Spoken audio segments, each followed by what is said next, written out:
Hello everyone, Kostas here, street correspondent for Science on the Street. And for this round segment of Street and Greet, we are going to talk about what people in the Boston area and the surrounding area have to say about Oppenheimer and the atomic bombs that are mentioned in the movie. So without further ado, let's see what these fine streets have to offer in this time segment of Street and Greet. I can remember being younger and learning about, the thermal footprint and then the blast wave and the fallout, but I don't really remember.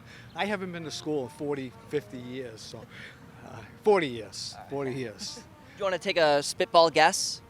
5 miles? Further than I can kick a ball, to be honest. I'd say from here to about, geez, my mapping of Boston's horrible, but I'd say Pennsylvania? I don't know if that's close, I don't know if it's far, but maybe, I'm not sure. Hey, I mean, if it makes you feel better, Pennsylvania is going to be relatively safe from if it goes off in this Boston area. The correct answer is if it goes off from where we're standing, it's going to go all the way. You know where MIT and Harvard are? That's just, but we're on the outskirts there, so we might be grand then. I think we might live it. Definitely most of Massachusetts, beef. Not sure about other surrounding states, but definitely a lot of Massachusetts gone. Well, I got some good news and bad news. Good news, not all of Massachusetts. Okay. Bad news, it's going to take out most of the North Shore of Massachusetts, and the bomb's damage itself, it's going to be from where we're standing right now, Great. all the way to MIT and Harvard. Lovely, lovely. Yeah, how does that make you feel? Like awful, that's a lot of people. If we were to drop it off right where we're standing, right here, the furthest all of the main damage that isn't fallout goes all the way out to MIT and Harvard in Cambridge. Yeah. How does that make you feel? It doesn't make me feel anything. I've been alive through the entire Cold War my entire life.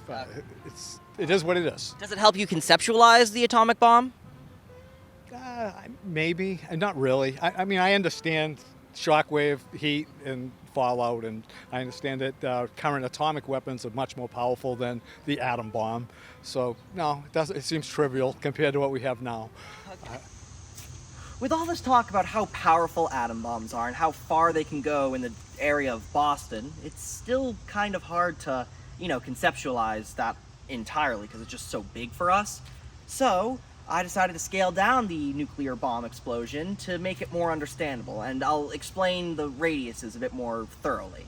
So I'm going to use these white flags to mark off all the radii, and we'll explain it all. And with the help of Nuke Map by Alex Wallerstein, I've been able to get a semi-accurate scale-down ratio of the bomb. When you scale the bomb down, like the size of the bomb itself, when you scale it down, it's about 0.8 inches, or one may say about the size of 2 marbles stacked on top of each other.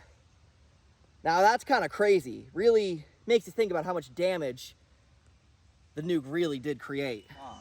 So to start, from where I'm standing to where my cameraman is, which is about 6 feet, is called the fireball.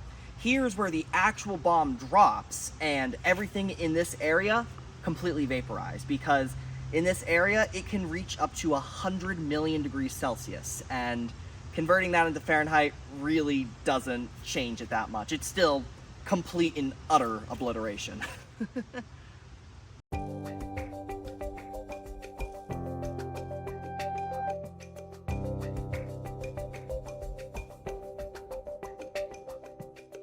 I'm here now at the heavy blast radius, which is about 13.5 feet with our, scale down model.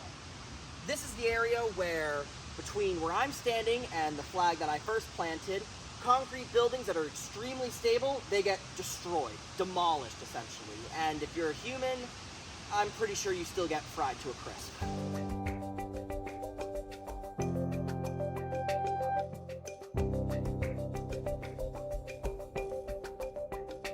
I'm out here in the moderate blast zone. So from where I'm standing to the flag that we just placed to show the heavy blast radius, this whole area, this is the moderate blast radius. And mostly when fires happen due to nuclear bombs, atom bombs, and everything else like that, they happen in this area. So with Oppenheimer's, bomb and scaling it down, it brings us here to 34.5 feet away.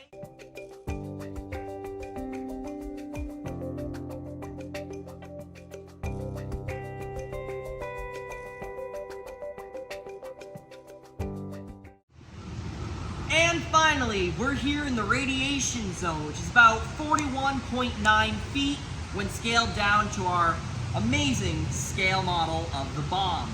Here, you have a chance to live, but even then, you got that 15% chance of dying due to cancer or other radiation-related complications from the bomb the month before.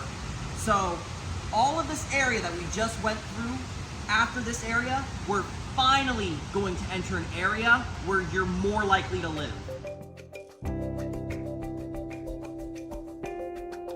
Now, here we are at the thermal radiation zone. It's about 74.35 feet from the original blast.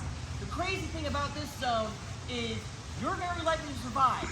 However, you're gonna end up with third-degree burns most likely and probably some amputations.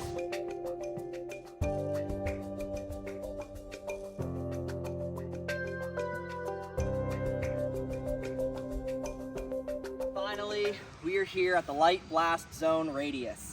Here, it's essentially, if you're in a building facing a window, it's gonna hurt because the blast will break all the glass in sight. But other than that, you're pretty solid. Peachy keen, one may say. There's a silver lining with all the atom bombs and nuclear weapons. We also have, nuclear reactors with nuclear energy. So my question is, do you have like a different stance on the use of nuclear energy in comparison to, nuclear bombs? And if so, what's your different opinion then? I think impact has a lot to do with it. I mean, intention obviously can play a big role, but when you look at like our energy resources, the utilization of like nuclear and alternative forms of energy still is pretty small compared to like our reliance on like natural resources. So obviously alternative sources for energy, great for the environment, great for us, but we still have to like all the nuclear waste from those nuclear plants still have to be like buried down, deep down because the radiation and all of that. So it's like a big pros and cons list. I think what we need to do more is like optimizing our utilization so we're not wasting the energy that we're actually producing. Wow, that was a lot of information we learned about today. It was also really, really depressing. But I don't like ending an episode of Science on the Street that way. So I decided to answer the question of where would you have to be in a nuclear explosion to cook your frozen food to perfection? For example, these Hot Pockets. Not sponsored. Anyways, a Hot Pocket cooks at 350 degrees Fahrenheit. And using the data that I got from MIT's thermal radiation calculator on how to get third-degree burns in the event of a nuclear bomb, I was able to predict the range would somewhere be in the moderate nuclear range. So, that's not bad if you don't mind your Hot Pockets glowing a little, but everything else on you would probably, not be as nice as your Hot Pocket. Oh, this is the worst day ever. Anyways, that's all I got for this episode of Street and Greet. I've been your correspondent, Kostas, and if the FBI doesn't hunt me down for looking up all of this info on nuclear bombs, I'll see you guys next time.